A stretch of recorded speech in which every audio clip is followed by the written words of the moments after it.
nation faces a very significant teacher recruitment challenge. Over the next decade, we will need to hire, listen to this, over 2 million teachers. He's talking about tomorrow. But what about today? Ever since I've gotten in junior high school, I haven't had a science teacher. So who is teaching our students? We're putting teachers into the classrooms who have virtually no training, virtually no experience. I come in and I see this guy, he's an actor, and he's an insurance man, and he's going to teach my kid? Right. Why should I be comfortable, confident that you know what you're talking about? That's an extremely good question. But how real is the teacher shortage? In general, we actually have teacher surpluses in this country. Maybe the real problem is school bureaucracies that keep teachers out. The kids aren't getting teachers, and the teachers can't get in. Or maybe it's how schools treat teachers. I'm burnout, because I have to bring all my own supplies. I don't get really any support. Or does it go all the way back to how we train teachers? I'm John Merrow. The teacher shortage we've been hearing so much about turns out to be an old story. Just about every president since the Second World War has talked about it, and yet little seems to have changed. Could it be that we've been misdiagnosing the problem and then proposing wrong solutions? Could it be that today's teacher shortage is really a false alarm?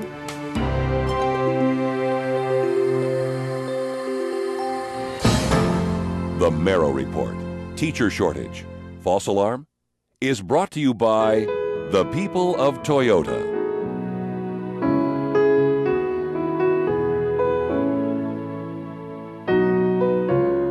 And by the Ford Foundation, the Annie E. Casey Foundation, the Pew Charitable Trusts, with additional funding by the Annenberg CPB Projects and the John S. and James L. Knight Foundation.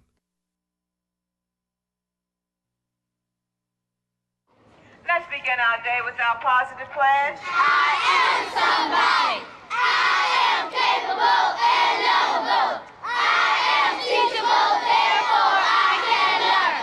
From Washington to Los Angeles, from San Antonio to St. Paul, children are arriving at school ready to learn, but are schools ready to teach?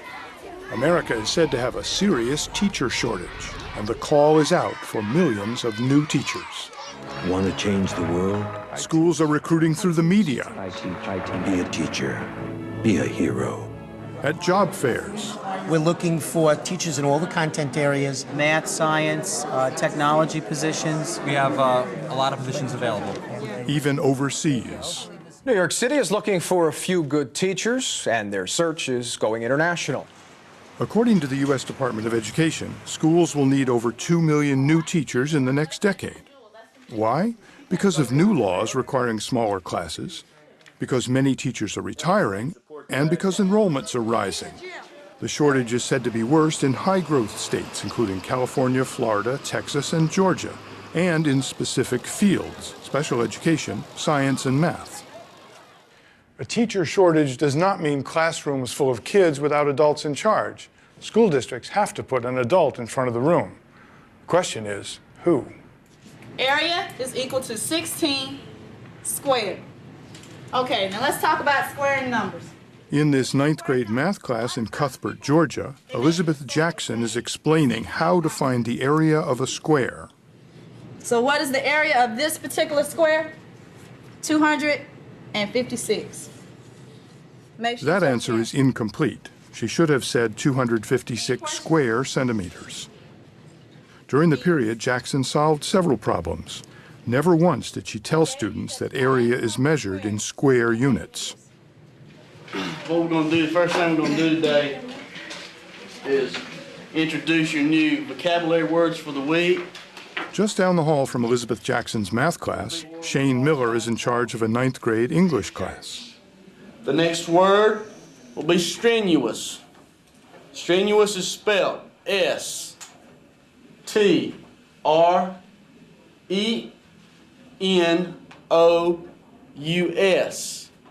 Strenuous. That's not how strenuous is spelled, but his students might never know it. They dutifully copied his error into their notebooks. Let's look at strenuous. You, us. 3. The public seeing that is going to say, boy, those are two lousy teachers. What do you say when you see it? Well, first of all, I would say if they're teaching out of their field, we shouldn't expect any different. Stephen Porch oversees public education for the Georgia Board of Regents. That's exactly what you're going to get more often than not with having people trying to teach things they don't know well enough themselves. Both Elizabeth Jackson and Shane Miller are teaching subjects they have not been trained to teach. It's a common problem that's often attributed to the teacher shortage. Jackson is fully qualified and certified to teach physical education, but not math. However, her principal assigned her to teach 2 math classes. What background do you have to teach math? I don't have a background in math at all. 8, 9, 10. Oh, that's pretty good for a rookie. Shane Miller is licensed to teach phys ed and history in middle school, not to teach high school English and math. He's teaching both. Where do you feel uncomfortable? Most uncomfortable would probably be with the math. As far as the basic math, I feel pretty comfortable with, but fractions and that kind of thing is just not my forte. Basically, every year, millions of secondary school students are taught core academic subjects by teachers who do not have even a college minor in the field. Richard Ingersoll of the University of Georgia calls that practice out-of-field teaching. In any given year, well over half the high schools in the United States have some out-of-field teaching going on. Jackson and Miller teach at Randolph Clay High School in Cuthbert, Georgia. Elizabeth Jackson, she's a phys ed major. You have her teaching 2 math classes. How come? I could not locate anyone with a math degree who wanted to come to Cuthbert, Georgia. So therefore, before I hired her, I asked her would she be willing to teach 2 math classes. And if she'd have said no, I probably wouldn't have hired her. Principal Lee Bird spends a lot of his time looking for new teachers. Turnover is high at Randolph Clay. Last year, Bird had to replace 13 teachers, almost 1/4 of his staff. A lot of times it's very difficult to get quality teachers that you desire. A lot of times you have other schools who are buying for the services, and so therefore you have to kind of sell your schools, sell the area to the people you're interviewing. It's not an easy sell. The school is located in a poor rural corner of Georgia, and salaries at Randolph Clay are among the lowest in the state. We're going to do a writing assignment today. We're going to put it in your folder. In all, about 20% of the teachers here are teaching classes in subjects they neither majored nor minored in themselves. That should be called out-of-field teaching. After all, those teachers are teaching subjects they haven't studied. But it's not at Randolph Clay or anywhere else in the state of Georgia. Strange as it may seem, the way the state counts things, there's no out-of-field teaching at Randolph Clay High School. None whatsoever. I want you to press 9. Under state rules, teachers may spend up to half the day teaching classes they are not licensed to teach and still be considered fully in field. We remove these leaves. And because of that loophole, Randolph Clay High School is able to remain fully accredited, stamped with a seal of approval. Some accreditation agencies say if you teach 3 out of the 5 classes a day in a subject where you're trained, then you're not counted as teaching out of field. The trouble with that, of course, is 2 out of the 5 is 40% of your children. The state is playing a shell game, says Richard Ingersoll of the University of Georgia. You can define out-of-field teaching out of existence. Define it out of existence. Solve the problem. Well, what I mean is that you can count it in ways which tend to minimize it. Most teachers have a primary field. In my case, I was a social studies teacher, but there wasn't a semester that went by that I wasn't, in addition to social studies, also assigned to teach a class or 2 or 3 in English, in mathematics, in special education. To you, that's out of field, but to the bureaucracy, since it was a small percentage of your time, it was not out of field. Depends on the state. But in many cases, the state may or may not count that as out-of-field teaching. Do you think the public understands how much out-of-field teaching there is? I don't think they do. I think that it may be something that's a kept secret. I don't know if it's kept secret or just really not brought to the surface, maybe. And this is not simply a rural problem. Michael Cartwright teaches in suburban Atlanta, where recruiting teachers is not as big a challenge. His degree is in physics, but he was assigned to teach biology and health. I did a horrible job the year I taught health because I couldn't do the, I'm trying to think what the terms are, I couldn't do the CPR. I mean, legally I could not. It was dangerous. I couldn't do the Heimlich maneuver because I didn't know it. And I didn't know all the drug names for all the drugs are out. Kids would ask me questions, and I refused to do sex education. I just didn't do it. Loopholes and loose standards make life easier for those who run schools, says Richard Ingersoll. You're a high school principal. It is late August. One of your science teachers quits. You have a decision to make. You could, on the one hand, do a thorough search. You could advertise for a science teacher. You could bring people in. You could interview them. You could show them the school, and you could go through a long process and hire someone. On the other hand, another option is to take a social studies teacher and an English teacher and reassign each of them to cover 1 or 2 sections in science. That's a managerial choice. It could be less time-consuming. It could be easier to do. In short, it could save a lot of time and money for the school and ultimately for the taxpayer. But it's not cost-free. It's not a cost-free choice. Here's another way to think about this. Perhaps our society cares more about cars than it does about children. After all, we let schools put untrained teachers in charge of classrooms. We tolerate it. We'd never let an untrained mechanic work on our new car. We'd insist on a professional. One of the earmarks of a profession is specialization. But we don't have specialization in education. The idea is a good teacher can teach anything. Well, let's carry this over to a doctor. Why can't a good podiatrist perform brain surgery? After all, if you can operate on the feet, why not operate on the brain? Is there a difference? Well, according to the school system, there's no difference. The one problem is with the podiatrist performing brain surgery, the patient dies immediately. With a teacher teaching out of field, the student dies a slow academic death. We have a history of treating teachers as interchangeable parts. We really think of them as cogs in the wheel, and they're kind of all interchangeable. There's no quality differentials. There's no knowledge differentials. There's no differentials in expertise. They just get through the book. It's non-refundable. Linda Darling-Hammond of Stanford University says we've always treated teachers as interchangeable parts. We adopted in the early part of the century the Henry Ford assembly line model for organizing schools, where you put the kids on the conveyor belt, you pass them along, the workers implement the same thing over and over again. We began to believe that teachers would just be interchangeable parts, that you give them a curriculum, they stamp the kids with the curriculum, there's no expertise needed, all you do is get through the book, get through the curriculum.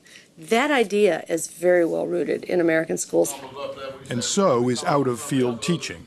It can be found in most states, even in the 30 that have rules against it. Georgia, for its part, is trying to raise standards by mandating that all teachers hold at least a minor in the subjects they teach. That way, the state hopes, teachers like Elizabeth Jackson, Shane Miller, and others will not have to teach subjects they may not know. So you're not saying, wow, look at those 2 bad teachers? If I was convinced those teachers were doing the best job they could, I wouldn't say that. What I would say is look at those children. Those children aren't getting the education they deserve. Let's not point the finger necessarily at the teacher. We need to say as a society, we have not put enough value or commitment on the teaching profession. So does the fact of widespread out-of-field teaching prove there is a teacher shortage? Not really. What it does tell us is that many school systems have low standards, often are badly managed, and seem to operate on the misguided assumption that any teacher can teach any subject. But there are classrooms without qualified math and science teachers. School systems say they just cannot find instructors. For example, inside this portable classroom at Bret Harte Middle School in Oakland, California, is an 8th grade math class that's been without a regular math teacher for most of the year. How many math teachers have you had? Let's see, there is Mr. Berry, Miss Gaines, Mr. Lee, Mr. Dijon, Mr. Franklin. Coach Brown was one of our substitutes one day. So we had Miss Nakasako, we had Miss Gaines, we had Miss Elmore, we had this other man named, he had like curly hair, his name was Mr. Barry. So you've had so many teachers you can't remember all their names. Yeah. A few miles away at Oakland High School, this 9th grade science class has had nothing but substitutes all year long. The entire year without a certified science teacher. Wow, what has that been like? Having, what, 16 teachers or 7 or 9 during the year?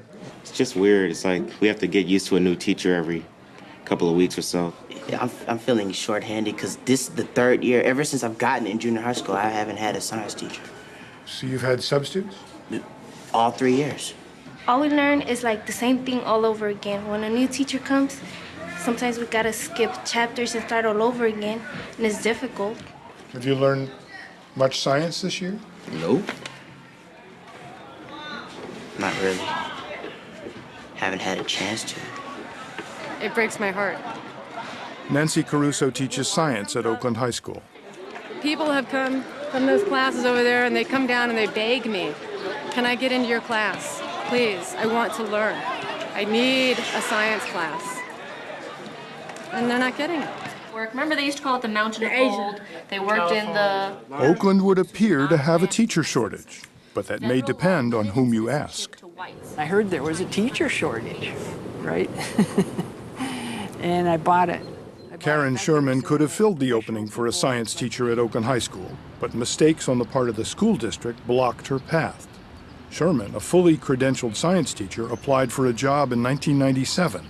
She had trouble getting an application. I called twice and got no response at all. And I finally faxed a request, and then I got their application. You sent out applications saying, here I am with all these credentials. Right. Are you interested? And what did they write back? No, they don't. They just, if they have an opening, they'll call you for an interview. Is usually the way it goes. Nobody called me. Nobody called you? Right. Apparently, the Oakland School District gets in the way of a lot of teachers who want to work there. Greg Fanslow, who applied to teach science, and Patricia Arabia, who wanted to teach social studies, made numerous trips to the central office to try to arrange interviews. I asked at that time to speak with the recruiter, and I was immediately asked, this question, which I'm sure that you heard, do you have an appointment? And that's pretty much the glass wall. They needed people, so I went straight to the administration office, and I couldn't get anyone to give me the appropriate application. Nobody understood what I was asking for.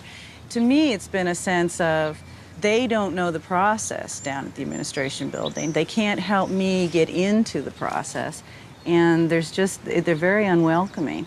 Karen Sherman, who never got a response to her first application, tried again in June of 1998. You applied in 97, heard nothing. Right. Applied again in June of 1998 and didn't hear anything until January of 99, long after the school year had started. Right. By which time you'd moved out of town. Right. We're going to go to the Oakland School District. Do you want us to ask what happened to your file? Sure. I spent some time with people who tried to get jobs with Oakland. Would you have their files? I would hope so, yes. Diana Garcia, director of personnel for Oakland, asked an assistant to look for Sherman's application. I don't have an application for her for this year, but we have another tracking system here where we send them a response postcard. So you should be able to pull it up by name, though, right? If you type in the name? But Sherman's name was not in the computer file either. Unless we misspelled her name. Let's see. This is our application. Finally, Garcia's assistant found her file. I guess she was contacted asking about the position, and it said, please file. Whoever had her application, they said she is no longer interested. It's no wonder she was not interested. Oakland contacted her on March 3rd, 1999, nearly 2 years after she first applied. How do you explain this? It's either there isn't a teacher shortage or there's a lot of incompetence in the system. It's got to be one or the other.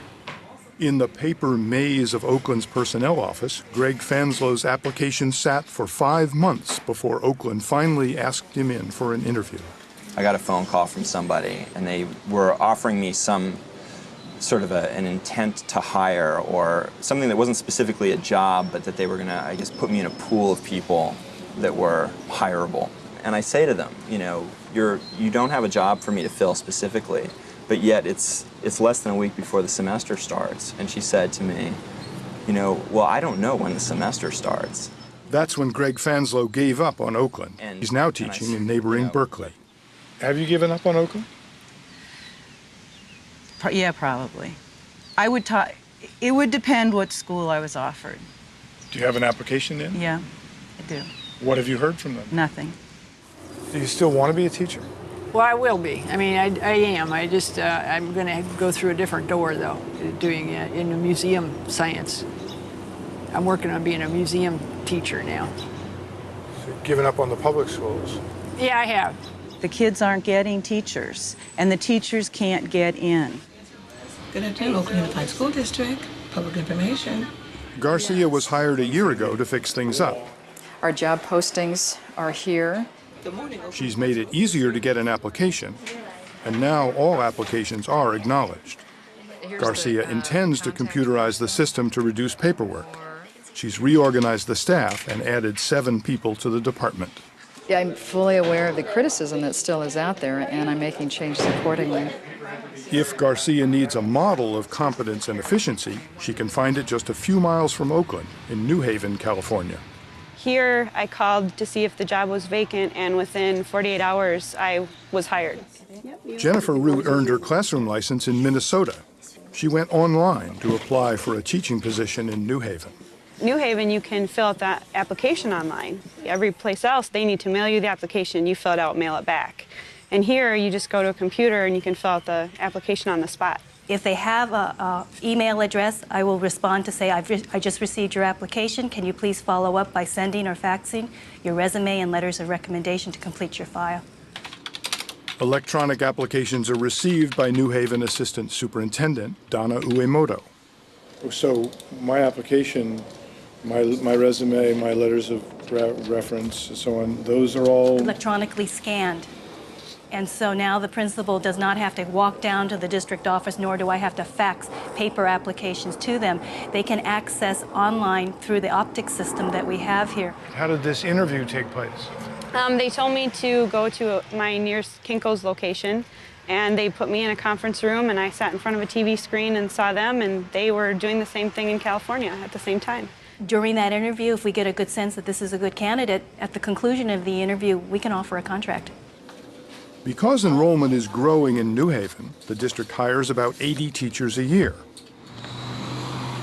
Oakland, which is 4 times larger, has to find about 500 new teachers every year. Not because enrollment is increasing, but because about 20% of its teachers quit every year. I need somebody to pass out the trays, the bottles, the candles. Science teacher Nancy Caruso says she's leaving. I'm burnt out, you know, because I have to bring all my own supplies. I don't get really any support. I had no water, and I was supposed to teach science. I was toting water from a decaying toilet, basically. Little gallon containers, one at a time. And it was just very frustrating for me. And if you look around, you know, I'm in a decaying building. It's graffiti-ridden, trash everywhere. So the frustration level for me is high because it seems like nothing that could get done gets done. And it's frustrating. Are school systems creating a teacher shortage by driving good teachers away? Linda Darling-Hammond thinks so. Almost all of the shortages are self-inflicted. Self-inflicted? Yeah, because states and districts that haven't looked at how to recruit and attract teachers, how to ensure that they retain teachers, continually create for themselves this revolving door. That came up earlier. In Oakland, where there is a revolving door, there is a teacher shortage. About 20% leave every year. Okay. What energy makes the planets move? That's good. Anthony Cody teaches science at Bret Harte Middle School in Oakland. The problem is that we've become essentially sharecroppers for other districts. We're growing them and they're harvesting them because we do not have the conditions necessary to keep them. First of all, I think what you need to do is decide on what colors you want to use on your individual graphs. Chris Garcia left Oakland to teach in New Haven, even though in her case it meant making slightly less money. Everyone. I wanted a change of location. But a change of location, though, is really only 10 or 15 miles away. Well, but there's also a change of in the support teachers get in this district. This district is known for giving a lot of teacher support. Support for teachers played a role in Andrew Ulmer's decision to move from Chicago to New Haven. I think in a lot of places around the country, for new teachers, it's a sink or swim. You got the job, there's your room, go teach. My first year here has just been smooth, very smooth, and it's been challenging at times, but without the support I've gotten, I would be definitely sinking. Like all certified first-year teachers in New Haven, Andrew gets help on the job from a veteran teacher. His mentor is Lisa Metzinger. And this is your job? You just watch Andrew? No, I watch several other teachers throughout the district. How many? Close to 20. So the idea is to support new teachers? Right. So we provide them support through lesson planning, and then we also provide them support through assessment. We make it very difficult for a new teacher to fail. The first couple of years of teaching are very difficult. There's a lot to learn. Jim O'Loughlin directs recruiting and hiring for New Haven. Teachers need to have a high level of support if they are going to be successful, be comfortable, and when you have successful, comfortable people, then they're going to stay with you. There is no teacher shortage in New Haven. The district has 10 applicants for every vacancy. But neighboring Oakland cannot hold on to its teachers. What they do is, to retain young new teachers, they give them the hardest classes, the most challenging classes, the most preparations, so they have like maybe 4 different classes that they have to prepare for every day. And they expect that that's going to like make them excited about teaching. It's not really conducive to keeping and retaining young, enthusiastic people. They get burnt, and then they want to go out to the burbs. Why do teachers leave Oakland? They leave Oakland because the salary is significantly less than they can get in other districts, because the working conditions generally are harder. Those are two big factors that keep people or chase them away. Now, is Oakland an anomaly? Are there more than one Oakland around the country? There are, unfortunately, a lot of districts that have not yet taken seriously the issue of how to, hire, support, and keep good teachers. And unfortunately, a lot of them are in urban districts where the teachers are treated almost as badly as the kids. The official response to the situation we're describing has been to spend money. Last year, the federal government put $75 million into recruiting and training thousands of new teachers for understaffed schools, and it wants to spend more this year. At the local level, some school districts offer cash bonuses or help with home mortgages to new teachers. These are good things to do, but they will not solve the problem of classrooms with underqualified teachers because they do not address the problem of retention. I mean, in plain terms, we can recruit thousands of new teachers into teaching, but if a large number of them then leave within a few years, it doesn't really solve the problem. But Richard Ingersoll knows that fixing education's revolving door does not seem to be a high priority. Instead, the push is on to recruit an estimated 2 million new teachers. Who stands to benefit from all these efforts? Certainly the 1,300 colleges and universities in America that train teachers. After all, if you want to teach, you have to take classes in education, and that usually means going to an ed school. But as you will see, that same willingness to accept mediocrity that we found in public school systems, assigning teachers to teach subjects they haven't studied, inept bureaucracies turning away qualified candidates, that same mediocrity exists in teacher training. And that has a direct bearing on the so-called teacher shortage, because inadequate training is basically setting up young teachers for failure. We visited Texas A&M University, which graduates about 1,000 teachers every year, to take a close look at teacher training. Okay, how many of you have ever made something really, really new that no one's ever made before? Who's made something new? The education students in this class at Texas A&M have an unusual assignment. They've been asked to pretend to be 5 years old. How is it going, kids? Oh, I like that thing. That's nice. And as 5-year-olds, they have to turn household items into musical instruments.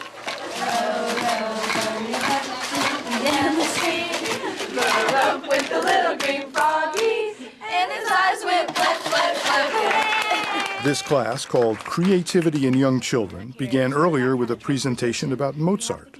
The juniors leading the class are dressed up to look like Mozart, and their role is to be the kindergarten teacher. Guys, eyes up here. You say you're going to make them role play 5-year-olds, but how will you know whether they're being 5-year-olds? It's not so much that they're being 5-year-olds, it's that we're understanding how to communicate with 5-year-olds. How real is this practice? I mean, she's not 5 years old. Well, it's as real as we're able to get right now. I mean, this is as real as we can make it, and this is as best of an opportunity as we have to try and practice that without actually being in the classroom. So this is really as close as we can get. This is traditional teacher training, the way most schools of education still do it. Lots of time sitting in college classrooms talking about what children are like. Teacher training at Texas A&M and at most schools of education starts with classes like that. Hands-on experience, being in real schools, working with real children, usually doesn't come until senior year. Texas A&M has 2 programs for education majors. Seniors have to choose. Jackie Shin and Cheryl Andrews are seniors at Texas A&M. They're both training to teach in elementary school. Shin and Andrews will graduate with the same degree and the same teaching license, but one of them is likely to be better prepared. Jackie Shin is learning to teach the traditional way in education classes taught on campus. Twice a week, she visits a nearby public school to assist and observe a veteran teacher. Jackie and her fellow students in this program are supposed to get 8 hours a week of hands-on experience, but it doesn't always work that way. Yesterday, you were here, but a couple of you arrived late, lunch was going on. Do you get the full 8 hours? No. I don't. Bridget? Well, it just kind of depends because the way it's set up, we're supposed to be here from 11 to 3. Well, then there's lunch and they have 45 minutes of fine arts and PE, so it's not like exactly 8 hours. Cheryl Andrews, by contrast, rarely sets foot on the university campus. Instead, she comes to Rock Prairie Elementary School. She's learning to teach by spending lots of time in a 3rd grade classroom. It's all part of a new program at A&M called the Professional Development School, or PDS. And you're here quite a few hours a week. Oh gosh, yes. It's a 40-hour week. We're in school basically from 7:30 to 3. Then we have a half an hour break, and then we have lecture from 3:30 to 5:30, Monday through Thursday. Fridays are a free day, but they're not so free. By contrast, students in the traditional program not only spend less time in public schools, they also have far less responsibility. What we saw today, most of you seem to just be kind of helping out with 1 kid or maybe 2 kids. Pretty much almost in the background. Is that the way it is? This semester we're doing what our teachers tell us to do, and if they want us to take over the class, then, for a little while we do, but for the most part we just do what, the other person tells us, and we may not teach at all. We don't really have control of the class. You already finished yours? Some days we'll take the class for a reading activity, or it just really depends on your teacher. If she, feels comfortable with you, and you're really just there to help her, I think. So I'm going to read the beginning part of it just so we can get the feel of what a letter is like or sounds like. It says, "Dear Addie." By contrast, Cheryl Andrews and the other PDS students teach classes on a regular basis. Is that scary? Yes, very. Very. Very. Very. I mean, it's a day-by-day thing that you slowly feel more confident about yourself and feel more assured so that you can go in front of these kids. And when you have this responsibility, you say, I can do this. And being here, we're learning more about the art of teaching, which you can't teach out of a book. It's something you have to develop over this time that we're with the kids. And so every day we're getting better and better at this art of teaching. Okay, you guys need to all go back to your seats, please. Another difference between the two approaches is in how the university professors treat the public school teachers.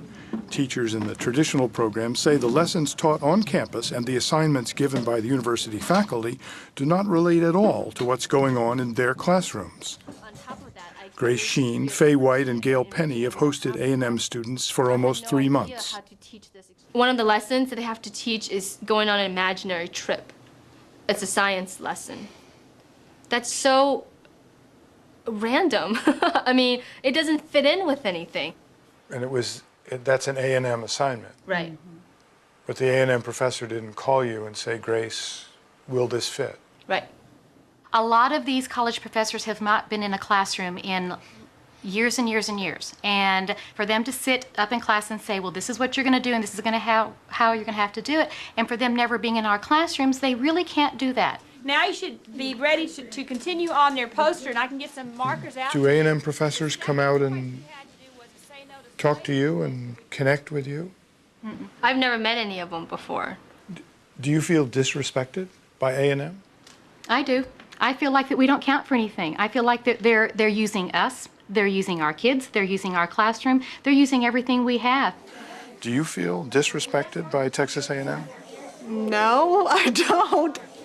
Elementary school teacher Beth Knight works with the Texas A&M students in the PDS program and with their A&M professors. How much contact do you have with the university?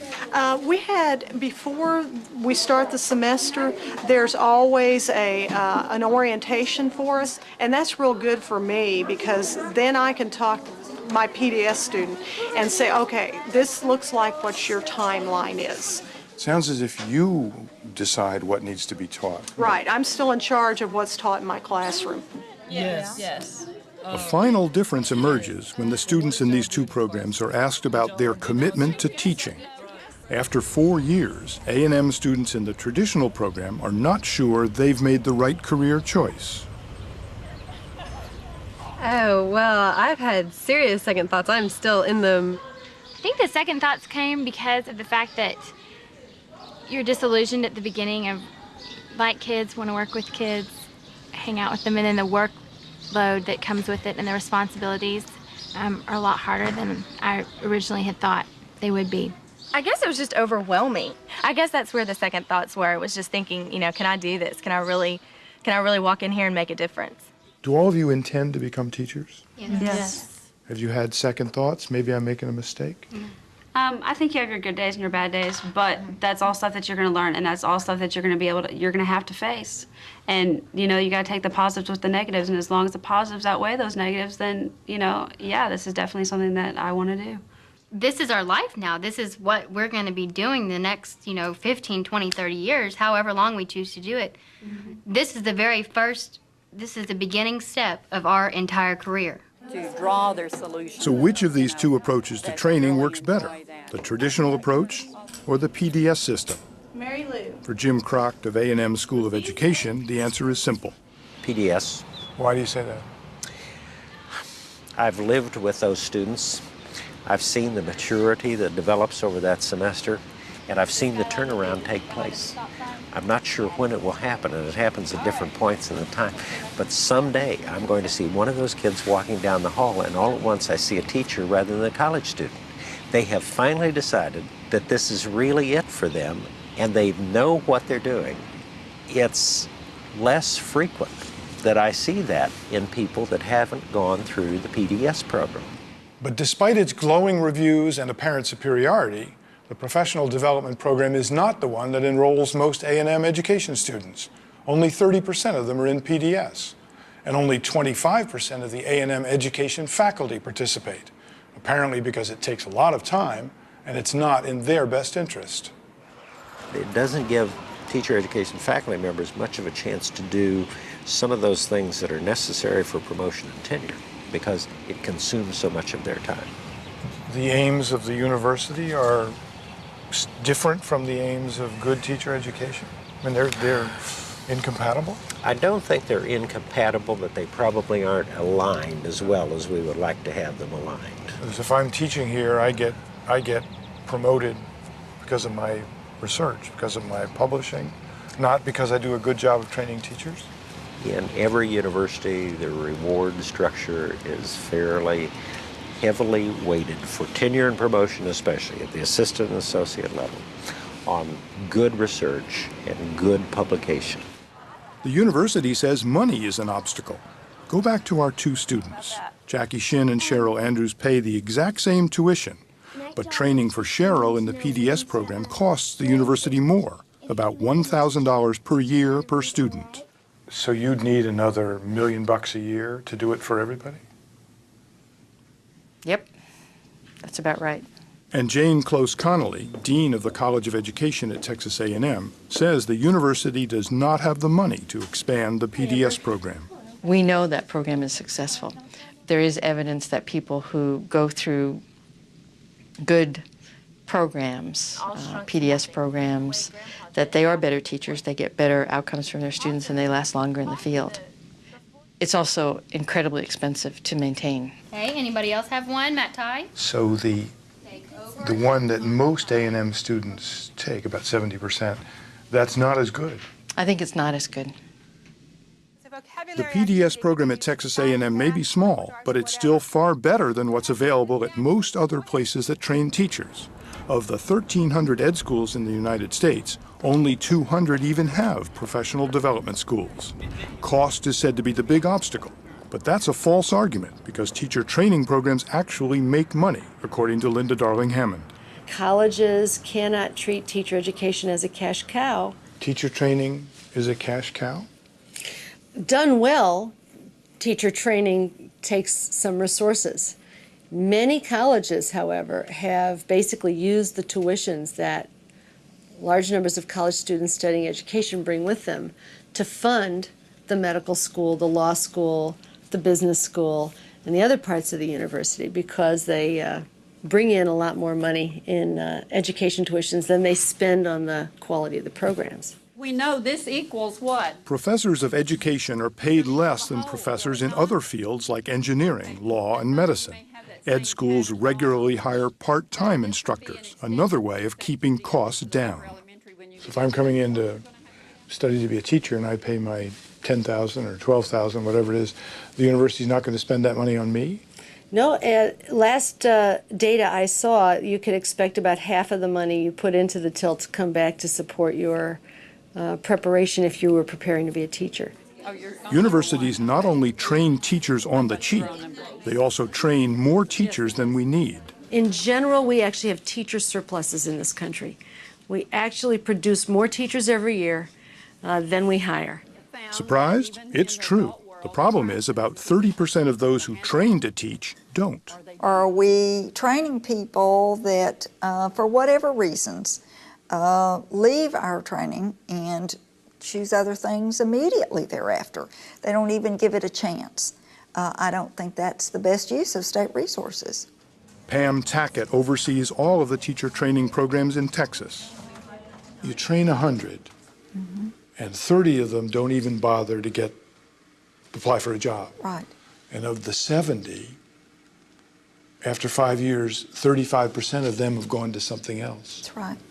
There is something rotten in this. That's correct. And I do not believe that generally the public knows these figures. I do not believe that our legislators do. I think that it is a mindset about teaching in so many ways. We've not changed from our thinking that this is a fallback career. It is not a primary source of satisfaction, much less income. So at many ed schools, inadequate training done on the cheap produces graduates who are not particularly excited about becoming teachers. Many avoid teaching entirely. Others teach for a while and then quit. That sounds like a recipe for creating teacher shortages. But as long as colleges of education did not have any competition, there wasn't much pressure on them to change. Now they have competition. It's called alternative certification. I don't think I can express how happy I am at where I'm at right now. This is a great John school. Rocha left the medical insurance business to become a 6th grade public school teacher in Austin, Texas. This is what I've been looking for. So he calls up that guy, finds out who wrote the article, calls But he up did that not guy. go to ed school. Instead, he enrolled in an alternative certification program. There are about 120 of them across the United States. And I think that the beauty of a program like that is that we're not all 22 years old having all the exact same experiences, having very little real-world experience. I mean, we're coming from whole different backgrounds. Rocha is a typical product of alternative certification, older, ready for a career change. What do we have to understand about being a teacher that's going to make us an effective teacher? His training took place at the Region 13 Service Center in Austin, Texas, one of 28 alternative certification programs in the state. Get ready, because you will live, breathe, eat, sleep your students that you'll meet in the fall. We polled 2 classes of students, one at Region 13 and this one at Texas A&M, to see how they differ. How many of you speak a language other than English?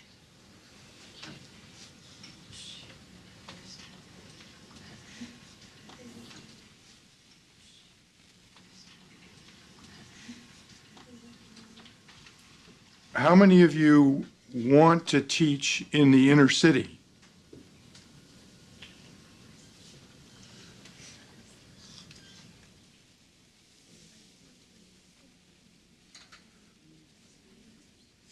How many of you have had some second thoughts? Do I really want to teach?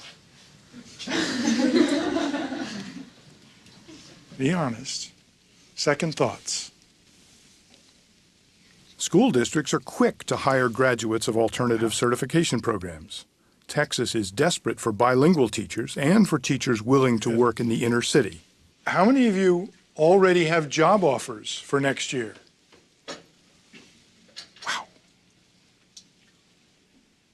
Texas, California, and New Jersey lead the nation in alternative certification. Alternative programs in Texas graduated some 1,000 teachers last year, about a third of all new teachers in the state, and the primary route into teaching for minorities and older professionals. All angles are right angles. And right angles are what now? Like former professional football player turned special education teacher Earl Cooper. I get asked all the time, say, why be a teacher? There's so many other things you can do. But this is so gratifying to me, and, I can't wait to get here in the mornings. I hate to go home in the evenings. It makes me feel good to see the kids feel good. I got my degree in computer science. I was working in that field for about 5 years or so, and I was never happy. What was that, Elena? Alternative certification was Edie Lugo's ticket to a job as a bilingual kindergarten teacher. The title. ¿Se quiere bañar el tigrecito? ¿Qué está haciendo? What's it feel like? Feels wonderful. I love it. I love every moment of it. Are you going to be a teacher for the rest of your professional days? Oh, I plan to. I plan to do this until someone comes along and tells me I can't do this anymore. I mean, I'm that serious. Every day's different. And that was one of the things I enjoyed about the military. Every day was different. Different types of energy. But now, after 20 years as a soldier, Jules Cabine is a teacher, another product of alternative certification. It's the same in education. When you come into the classroom, you don't know what you're going to be confronted with that day. Was that tough for you? I mean, you were a captain in the Army. You said, soldier, do that, soldier, do that. When I was in the military leading troops, I was more of a leader. Here, I'm more of a coach, more of a mentor. And so it really is 2 different roles. You have to be able to cross out of that military role, and you have to be able to move into that teacher role. Richard, as every middle schooler knows, candy is energy. And why is that? Most alternative certification training programs are shorter and more compressed than those at an ed school. John Rocha did all of his training over a single summer and then went right into a classroom as a teacher. I'm a parent. I come in and I see this guy, he's an actor, and he's an insurance man, and he's going to teach my kid. Right. Why should I be comfortable, confident that you know what you're talking about? Wow, that's a good question. I think that part of the Region 13 program is based on the fact that you've gone through a college program. You have to have gone through college. And the only thing that we're lacking, that I would be lacking, are the education credits. And that's what we're doing this year. All of those classes that you would be taking in a collegiate program that are education related. That's what we're doing right now. I mean, you've got alternate routes into teaching that frankly teach teachers malpractice, stuff that is not professionally defensible. Fast training is just one of Linda Darling-Hammond's objections to alternative certification. A group of kids are being put at risk for somebody who's using them as guinea pigs while they learn to teach. And we wouldn't do that in medicine, for example. Say, well, while you're, figuring out how to do surgery, would you just practice in this hospital? Well, Linda's wrong. Linda has the sort of brain surgeon view of teaching, that you have to have gone through highly specialized professional training before you should be turned loose on kids. Chester Finn, who worked in Ronald Reagan's education department, is a senior fellow at the Manhattan Institute. She has a highly professionalized notion that you should enter through a classic route and then spend your whole life in this profession. I think that 200 years of private school history proves her wrong.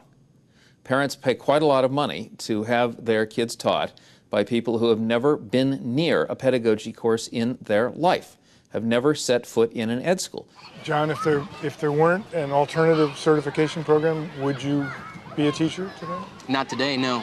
There was no way that I could go to school, back into a collegiate program to get my teaching certificate, get my education degree, because I'd have to quit work. And I'd have to go to school full time, and that would have probably taken me 2 years full time. So, John Rocha, teacher. Yes, feels very good.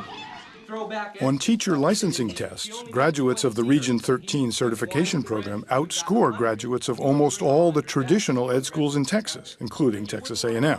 But not every alternative certification program is rigorous, and some are mediocre.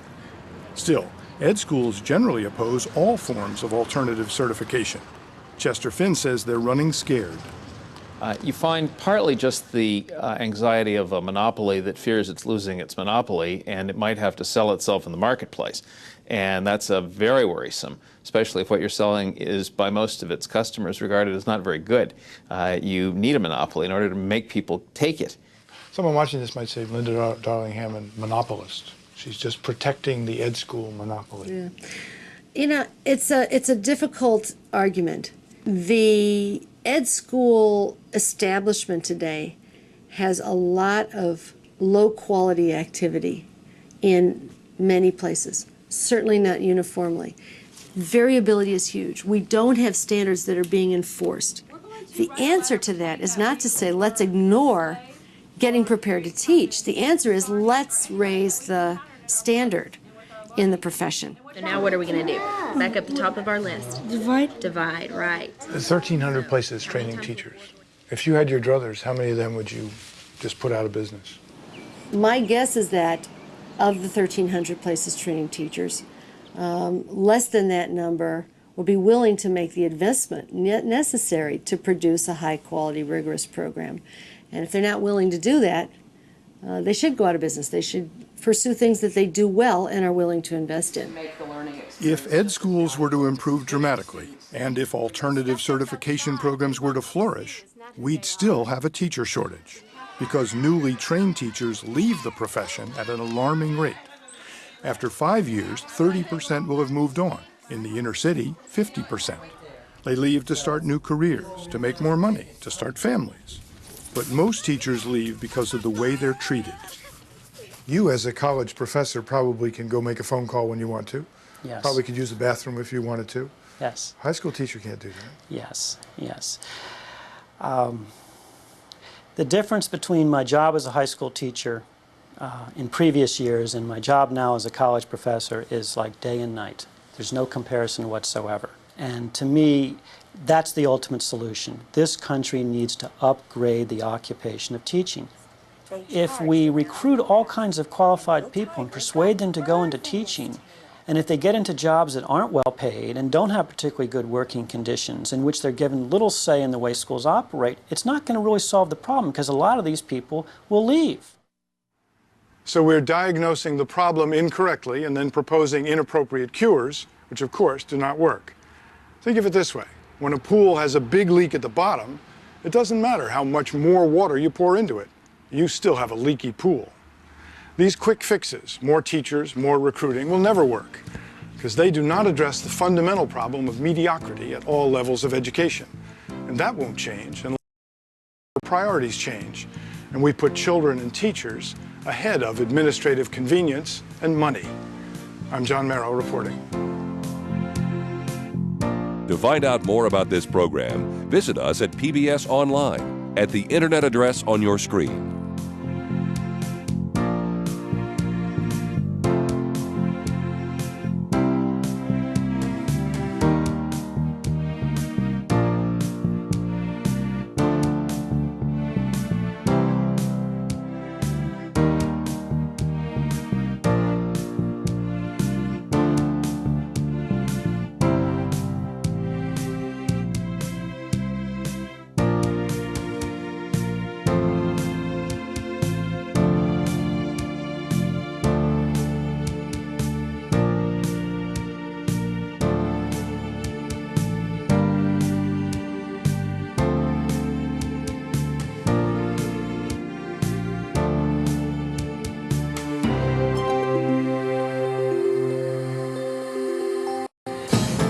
A production of Learning Matters Incorporated and brought to you by South Carolina ETV.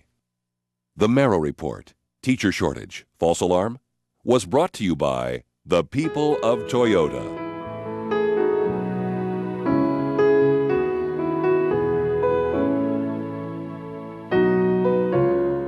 And by the Ford Foundation, the Annie E. Casey Foundation, the Pew Charitable Trusts, with additional funding by the Annenberg CPB Projects and the John S. and James L. Knight Foundation. For a free viewer's guide or to purchase a video cassette of this program, call 1-877-2-MERROW or write to the address on your screen.